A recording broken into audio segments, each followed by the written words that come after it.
وأبرئ نفسي إن النفس لأمارة بالسوء إلا ما رحم ربي إن ربي غفور رحيم۔ اس آیت مبارکہ سے 13ویں پارے کا آغاز ہوتا ہے۔ اس میں ارشاد ہے کہ میں اپنے آپ کو بری ذمہ نہیں سمجھتا،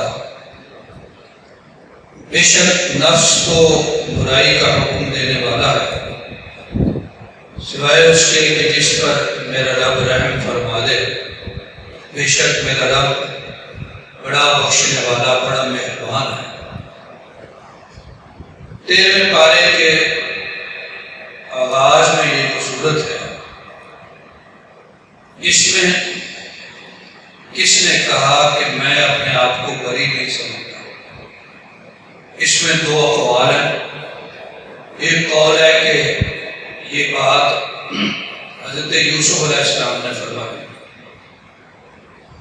دوسرا قول ہے کہ یہ بات اس وقت اس عورت نے کہی جس کا نام مفسرین نے زلیخا ذکر کیا ہے، جب وہ نئے بادشاہ نے حضرت یوسف کے بارے میں تحقیق کا آغاز کیا۔ وہ چونکہ موجود تھی اور وہی اس معاملے کا بڑا کردار تھی، اس لیے اسے بلایا گیا، اس سے پوچھا تو کہا کہ میں اپنے آپ کو بری نہیں سمجھتی کہ نفس تو برائی کا حکم دیتا ہے، سوائے اس کے کہ جس پر میرا رب رحم کر دے۔ اس طرح کی تحقیقات کے بعد جب ثابت ہو گیا کہ حضرت یوسف علیہ السلام بے گناہ ہیں، تو حضرت یوسف علیہ السلام نے جیل سے باہر آنا پسند کیا۔ جب باہر آئے تو بادشاہ نے کہا کہ ہم تو آپ کو اپنا قریبی رکھیں گے اور آپ کو کوئی سرکاری ذمہ داری اور عہدہ دیں گے۔ فرمایا اگر ضروری ہے تو اجعلنی علی خزائن الارض انی حفیظ علیم، مجھے پھر وزیر خزانہ بنا دیں کہ میں حفاظت کرنے والا بھی ہوں اور علم رکھنے والا بھی ہوں۔ حضرت یوسف علیہ السلام کو وزیر خزانہ بنا دیا گیا، لہذا وہ ان 7 سالوں میں غلے کو تھوڑا تھوڑا لوگوں تک پہنچانے بھی لگے اور تھوڑا جمع بھی کرنے لگے۔ 7 سال حضرت یوسف علیہ السلام جمع فرماتے رہے، پھر وہ قحط کا دور آیا اور پھر حضرت یوسف علیہ السلام ہی عزیز مصر ہو گئے، شاہ مصر ہو گئے۔ دنیا میں اس بات کا تذکرہ پھیل گیا کہ قحط کے باوجود مصر میں غلہ موجود ہے، لہذا دنیا کے لوگ مصر پہنچنے لگے۔ حضرت یعقوب علیہ السلام اپنے بیٹوں کے ساتھ عراق کے علاقے میں رہائش پذیر تھے، وہاں سے اپنے بیٹوں کو بھیجا۔ جب وہ عزیز مصر کے سامنے گئے جو کہ حضرت یوسف علیہ السلام تھے، تو حضرت یوسف نے انہیں پہچان لیا کہ یہ میرے بھائی ہیں۔ کہا کہ تمہارا کوئی اور بھی بھائی ہے؟ انہوں نے کہا ہاں ایک بھائی ہے، اس کا نام ہے بنیامین۔ کہا کہ آئندہ جب آنا تو اسے لے کے آنا۔ واپس سے لے گئے۔ جب گھر پہنچے تو والد گرامی سے بات چیت بھی ہوئی اور وہ تھیلے غلے کے کھولے گئے، بڑے خوش ہوئے دیکھ کے کہ غلہ بھی مل گیا اور بادشاہ نے ہمارے پیسے بھی واپس کر دیے، ہم سے قیمت نہیں۔ کہا والد محترم اب جب ہم نے جانا ہے تو چھوٹے بھائی کو ساتھ لے کے جانا، بادشاہ نے کہا تھا۔ فرمایا ایسا نہ ہو کہ تم اسے واپس لے کے نہ ہو۔ کہنے لگے یہ کیسے ہو سکتا ہے؟ خیر لے گئے۔ جب وہاں پہنچے تو حضرت یوسف علیہ السلام نے اس کو بتا دیا کہ میں تیرا بھائی ہوں اور اللہ نے اس طرح مجھ پہ فضل فرمایا، کنویں سے نکالا، مصر پہنچایا، اب میں بادشاہ بن گیا۔ لیکن انہیں نہیں بتایا۔ جب یہ واپس روانہ ہونے لگے تو حضرت بنیامین کے تھیلے میں ایک سونے کا پیالہ رکھ دیا گیا جو شاہی دربار کا تھا۔ کچھ دور قافلہ گیا تھا کہ پیچھے سے سپاہیوں نے آواز لگائی، ہو قافلے والے ٹھہرو، ہمارا ایک پیالہ گم ہو گیا۔ وہ کہنے لگے کہ ہم کوئی چور تو نہیں ہیں۔ کہا کہ تمہیں تلاشی لینی پڑے گی۔ انہوں نے کہا تلاشی لے لی۔ جب سب کے سامان کھولے، پہلے دوسروں کے دیکھے، بعد میں بنیامین کا۔ جب وہ کھولا تو اس سے پیالہ نکل آیا۔ کہا کہ اب بتاؤ کیا کرنا ہے؟ کہنے لگے کہ سزا ہمارے دین میں، ہمارے علاقے میں یہ ہے کہ جس کی چوری پکڑی جائے بس اسے پکڑ لیا جاتا ہے۔ لہذا سارا قافلہ پھر واپس شہر میں بادشاہ کے سامنے، یعنی حضرت یوسف کے سامنے فرمایا کہ دیکھو تمہارے بھائی نے چوری کی۔ کہنے لگے اگر اس نے چوری کی ہے تو اس کا ایک اور بھائی ہوتا تھا، وہ گم ہو گیا، اس کا نام یوسف تھا، وہ بھی چوری کرتا تھا۔ تو حضرت یوسف علیہ السلام کی بات سن کے انہوں نے دل میں ہی رکھ لی، اور انہوں نے بتایا نہیں کہ میں یوسف ہوں اور تم مجھ پر غلط بیان نہیں کر رہے۔ کہنے لگے کہ بادشاہ آپ مہربانی کریں کہ ہم میں سے کسی کو رکھ لیں، کس کو چھوڑ دیں؟ کہا کہ نہیں، تم نے خود بتایا ہے کہ ہمارے قانون کے مطابق جو چور ہے اسے ہی رکھ لیا جاتا ہے، ہم تو نہیں رکھ رہے، تمہارا قانون خود کہتا ہے، لہذا میں تو اسی کو رکھوں گا، تم واپس چلے جاؤ۔ باقی بھائی واپس ہو گئے۔ جب چلنے لگے تو جو بڑا تھا سب سے، وہ کہنے لگا میں بھی نہیں جاؤں گا، کیونکہ میں والد صاحب سے وعدہ کر کے آیا تھا کہ چھوٹے کو واپس لاؤں گا۔ اب چونکہ وہ جا نہیں رہا لہذا میں بھی نہیں جاؤں گا۔ تو گویا کہ حضرت یعقوب علیہ السلام کے 3 بیٹے یہاں موجود ہیں اور باقی واپس چلے گئے۔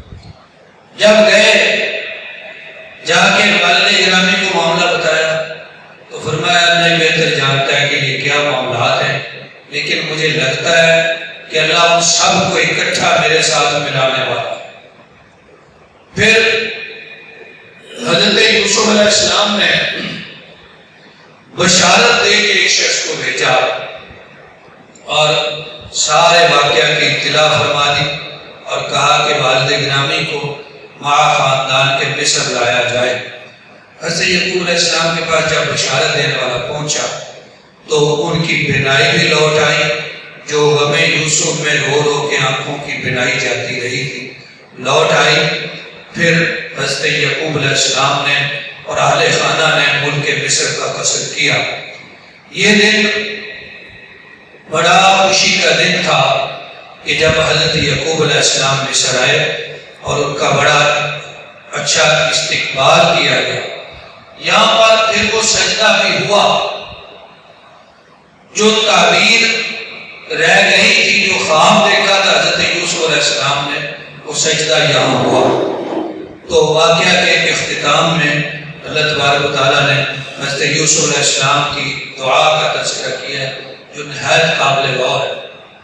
مفسرین کرام اس کو اس انداز سے بیان کرتے ہیں کہ رب قد آتیتنی من الملک وعلمتنی من تاویل الاحادیث، پروردگار عالم 2 چیزیں میں نے مانگی نہیں تھی تو نے عطا کر دی، میں نے تعبیر خواب کا علم مانگا نہیں تھا تو نے دے دیا، میں نے بادشاہی مانگی نہیں تھی تو نے دے دی، اب 2 چیزیں میں مانگتا ہوں وہ بھی عطا کر دے، توفنی مسلمن والحقنی بالصالحین، مجھے موت آئے تو اسلام کی حالت میں آئے اور کل قیامت والے دن مجھے نیکوں کے ساتھ ملا لے۔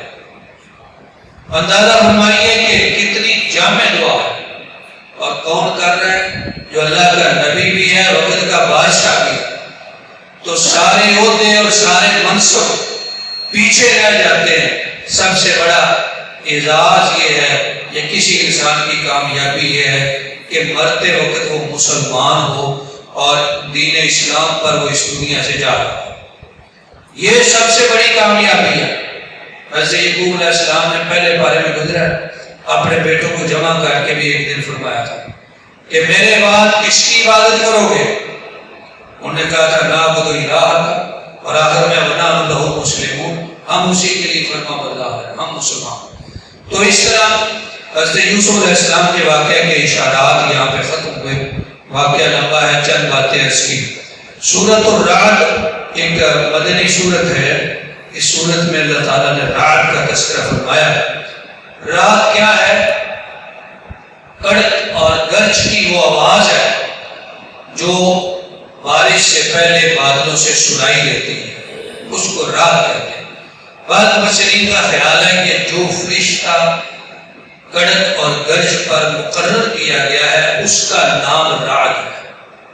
بہرحال جو بھی معنی ہو، قرآن کریم یہاں پہ رعد کے حوالے سے یہ بیان کرتا ہے کہ یسبح الرعد بحمدہ، رعد اللہ کی تسبیح بیان کرتی ہے حمد کے ساتھ۔ اس کا ایک معنی یہ ہوا کہ جب وہ کڑک اور گرج کی آواز ہم سنتے ہیں تو سننے میں وہ ایک آواز ہے، لیکن حقیقت میں وہ اللہ کی تسبیح ہے جو رعد کی طرف سے کی جا رہی ہے۔ پروردگار عالم نے اس سورۃ مبارکہ میں اپنی قدرتوں کا بیان بڑی تفصیل سے فرمایا۔ پہلے فرمایا اللہ جانتا ہے جو کچھ ہر مادہ کے پیٹ میں ہے اور جو اس میں کمی بیشی ہوتی ہے۔ پھر فرمایا اللہ وہ ہے کہ جو تمہیں بجلی، خوف اور طمع کے ساتھ دکھاتا ہے اور بوجھل بادل لے کے آتا ہے۔ پھر فرمایا اللہ وہ ہے کہ جس کے لیے زمین و آسمان کی ہر مخلوق خوشی یا ناخوشی سے سجدہ کرے۔ یا اللہ تعالیٰ ایک مثال بڑی بلیغ بیان فرمائی ہے۔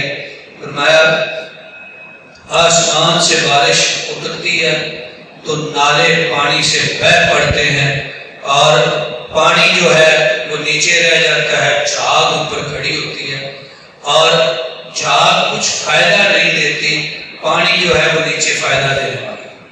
یہ ایک مثال اللہ تعالیٰ نے یہاں پہ بیان فرمائی۔ مفسرین اکرام نے اس مثال کی توضیح کئی انداز میں کی ہے، تو جو سب سے نمایاں یا زیادہ سمجھ آنے والی توضیح ہے وہ یہ ہے کہ اللہ کا دین ایسے ہے جیسے آسمان سے اترنے والی بارش ہے۔ اس کے مقابلے میں کفر اور نفاق ایسے ہے کہ جیسے جھاگ ہے، اور اس جھاگ کی صورت دو طرح سے ہے۔ ایک ہے پانی کے اوپر جھاگ، اور ایک جھاگ وہ ہے جب لوہے کو یا سونے کو بھٹی میں ڈالا جائے تو اس میں سے خالص اور عمدہ نیچے رہتا ہے اور جھاگ اوپر آ جاتا ہے۔ تو اس طرح کفر اور نفاق جو ہیں وہ بظاہر اوپر ہوتے ہیں، لیکن حقیقت ان کی جھاگ کے علاوہ کچھ نہیں ہے۔ نیچے جو ہے وہ اصل ہے اور قائم رہنے والی چیز ہے، وہ اللہ کا دین ہے اور وہ حق ہے۔ اس طرح اس مثال کی توضیح مفسرین کرام نے فرمائی، بعض اور انداز میں بھی فرمائی۔ پھر اگلی آیات میں فرمایا کہ اللہ تبارک و تعالیٰ کے ہاتھ میں ہدایت ہے، جس کو چاہے ہدایت بخشے۔ اس صورت میں ہم نے رسالت کی تاکید بھی ہے، لہذا ایک رکوع کے آغاز میں فرمایا میرے پیارے رسول صلی اللہ علیہ وسلم، آپ سے پہلے بھی رسولوں کو جھٹلایا گیا اور ان کا مذاق اڑایا، لہذا آپ پریشان نہ ہو۔ پھر اس کے بعد اگلے رکوع کے آغاز میں پھر کہا کہ آپ سے پہلے ہم نے رسول بھیجے اور ان کی ازواج اور اولاد بھی بنائی۔ یہ تعجب کرتے ہیں کہ رسول کی اولاد ہے، ازواج ہے، فرمایا یہ کوئی تعجب کی بات ہے۔ اور سورۃ مبارکہ کے آخر میں فرمایا کافر کہتے ہیں کہ آپ رسول نہیں ہیں، وَيَقُولُ الَّذِينَ كَفَرُوا لَسْتَ مُرْسَلًا، کافر کہتے ہیں کہ آپ رسول نہیں ہیں۔ انہیں کہہ دیں کہ قُلْ كَفَىٰ بِاللَّهِ شَهِيدًا بَيْنِي وَبَيْنَكُمْ، میرے اور تمہارے درمیان اللہ ہی گواہ کافی، یعنی میری رسالت کی اور میری سچائی کی شہادت دینے والی خود اللہ کی ذات ہے اور اس کی شہادت کافی ہے، تم نہیں مانتے تو نہ مانو۔ اس طرح امر رسالت کی تاکید کے ساتھ اس صورت مبارکہ کا اختتام ہوا۔ آج کی نماز تراویح میں آخری سورت جو پڑھی گئی وہ ہے سورت ابراہیم۔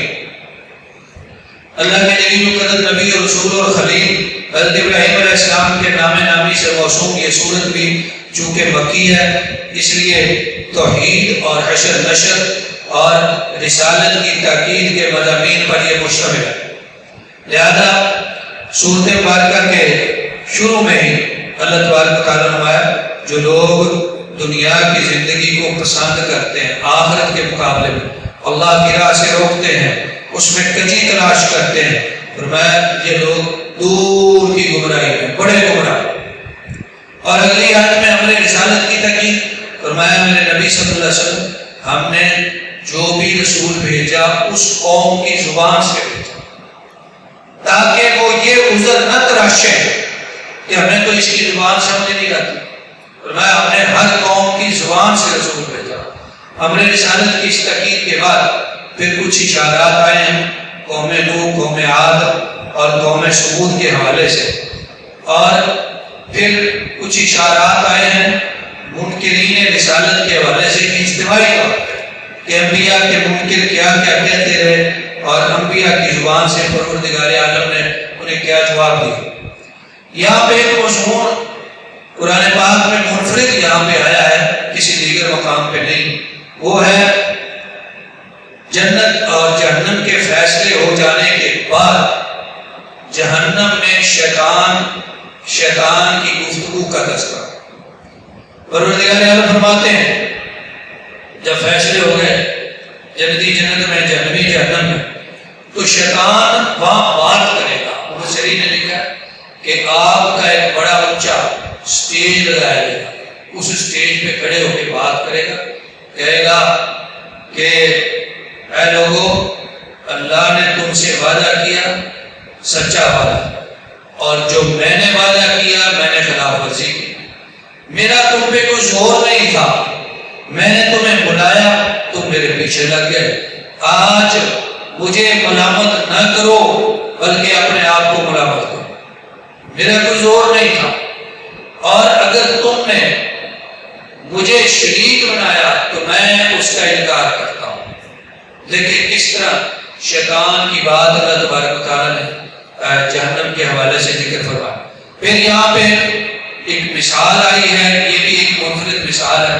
اللہ نے فرمایا کہ ایک ہے کلمہ، پاک کلمہ، اسلام کا کلمہ، لا الہ الا اللہ محمد رسول اللہ، یا انبیاء کا کلمہ، اور ایک ہے کفر کا کلمہ۔ فرمایا کلمہ طیبہ کی مثال ایک عمدہ درخت کے ساتھ ہے کہ جس کی جڑیں زمین میں بڑی مضبوط ہیں اور شاخیں اس کی اونچی آسمان کی طرف جائیں، اور رہا کلمہ کفر، کلمہ خبیثہ، اس کی مثال فرمایا تھور کے بوٹے کی طرح ہے یا تمے کے بوٹے کی طرح، ما لہا من قرار اجتثت من فوق الارض ما لہا من قرار، وہ زمین کے اوپر سے جو پھیڑ دیا جاتا ہے اور وہ پکا نہیں ہوتا، اسی طرح کفر کچا ہے اور اسلام پکا ہے، اسلام کا کلمہ پکا ہے۔ اور قرآن نے یہاں یہ بھی کہا کہ اللہ تبارک و تعالیٰ دنیا کی زندگی میں اور آخرت میں، آخرت سے مراد قبر ہے، اللہ پاک دنیا میں اور قبر میں جو ایمان والے ہیں اللہ انہیں قول ثابت کے ساتھ ثابت قدم رکھے گا۔ قول ثابت کیا ہے؟ کلمہ شریف، لا الہ الا اللہ محمد رسول اللہ، یعنی جب اہل ایمان قبر میں جائیں گے فرشتے سوال کریں گے تو اللہ پاک اپنے مومن بندوں کو اس کلمہ شریف کے ذریعے پکا رکھیں گے اور وہ حساب و کتاب میں کامیاب ہو جائے۔ یہ کس کو نصیب ہوگا؟ یہ اس کو کہ جس نے کلمہ سے محبت کی ہے، جس نے کلمے کے مطابق اپنا ایمان اور عقیدہ رکھا ہے، جس نے کلمے کے مطابق اپنا عمل اور کردار رکھا ہے، جس نے کلمے کے مطابق لوگوں کو دین کی طرف دعوت دی ہے، کلمہ اس کا ساتھ دے گا اور قبر کی تنہائی میں اسے کامیابی بخشے گا۔ سورت کا نام ہے سورت ابراہیم، اس لیے سورت مبارکہ کے آخر میں پروردگار عالم نے حضرت ابراہیم علیہ السلام کا تذکرہ فرمایا۔ یہاں ان کے واقعات مبارکہ کا ایک حصہ آیا ہے، اور حصہ وہ ہے کہ جب حضرت ابراہیم کو حکم ہوا کہ ملک شام سے اپنی بیوی ہاجرہ اور بیٹے اسماعیل کو مکہ چھوڑ کے واپس چلے جائیں، دوسری بیوی ادھر ہی رہے گی، پھر اس کے پاس چلے جائیں۔ حضرت سارہ آئے، بیوی اور بچے کو چھوڑا، اللہ نے نشانی بتا دی کہ فلاں جگہ پہ چھوڑ دیا۔ وہاں سے واپس نکلے تو جاتے ہوئے دعائیں کر رہے تھے، اللہ کریم نے دعائیں ذکر فرمائی۔ ایک دعا یہ کی کہ اللہ مجھے اور میری اولاد کو بتوں کی پرستش سے بچا لے۔ پھر ایک دعا یہ کی کہ پروردگار میں نے اپنی اولاد کو ایسی وادی میں چھوڑا ہے کہ جہاں کوئی زراعت نہیں ہے، عند بیتک المحرم، لیکن تیرا حرمت والا گھر ہے۔ اس وقت تو اس کا نشان نہیں تھا، بعد میں حضرت ابراہیم نے بنایا، لیکن چونکہ پہلے بنا ہوا تھا، طوفان نوح میں اس کی عمارت گر گئی تھی، اللہ نے بتایا کہ یہاں میرا گھر ہے۔ وہ بنایا بعد میں تھا، لیکن یہاں کہا کہ تیرے گھر کے پاس چھوڑ کے جا رہا ہوں اور یہاں کچھ اور نہیں ہے۔ پھر ایک دعا کی کہ اللہ اس لیے چھوڑا ہے کہ نماز قائم کرنے والے بن جائیں، اور اللہ لوگوں کے دل ان کی طرف پھیر دے اور انہیں پھلوں کا رزق دے دے۔ نبی ابراہیم کی دعا کی برکت دیکھیں کہ مکہ شریف کی وادی آج بھی بے آب و گیا ہے، پانی نہیں ہے، زراعت کا انتظام نہیں ہے، زمین قابل کاشت نہیں ہے، اور صرف مکہ نہیں، اس کے ارد گرد سینکڑوں میلوں تک یہی صورتحال ہے۔ لیکن پھلوں کی دعا اللہ کے نبی نے جو فرمائی وہ پروردگار عالم نے اس طرح قبول فرمائی کہ دنیا میں کہیں بھی عمدہ سے عمدہ پھل جو پیدا ہوتے ہیں وہ وہاں کے رہنے والوں کو ملے نہ ملے، مکہ شریف میں وہ پہلے پہنچے۔ اور مکہ شریف میں جو پھل ہم نے دیکھے ہیں یا جو لوگ گئے ہیں انہوں نے دیکھے ہیں، اتنے تازہ اور بڑے بڑے اور عمدہ پھل ہم اپنے ملکوں میں بھی نہیں دیکھتے۔ حضرت ابراہیم علیہ السلام کی دعا کی برکت، یہاں کچھ اور بھی دعائیں فرمائی، اور آخری دعا یہ فرمائی پروردگار مجھے بخش دے، میرے والدین کو بخش دے اور مومنین کو بخش دے روز قیامت۔ والدین کے حوالے سے پھر آگے استثناء بھی آیا، تو سورۃ مبارکہ کے آخر میں اللہ تبارک و تعالیٰ فرمایا ھذا بلاغ للناس، یہ قرآن لوگوں کے لیے تبلیغ ہے، لِيُنذَرُ بِهِ، اسی کے ذریعے ان کو ڈرایا جا رہا ہے۔ اب اگر کوئی ڈرے نہ مانے تو اس کی مرضی ہے، قرآن کا پیغام پوری طرح پہنچنے والا ہے اور سمجھ آنے والا ہے۔ تو اس آیت مبارکہ کے ساتھ ہی سورۃ حضرت ابراہیم کا اختتام ہوا، اور پارے کا بھی تقریباً اختتام ہو گیا ایک آیت کے علاوہ۔ اللہ تبارک و تعالیٰ یہ 13واں پارہ سنانے والے اور سننے والوں کی طرف سے اپنی بارگاہ میں قبول فرمائے، اور پروردگار عالم ہمیں اپنی پاک کتاب کو سمجھنے اور اس پر عمل کرنے کی توفیق عطا فرمائے۔ آمین۔ وآخر دعوانا ان الحمد للہ رب العالمین۔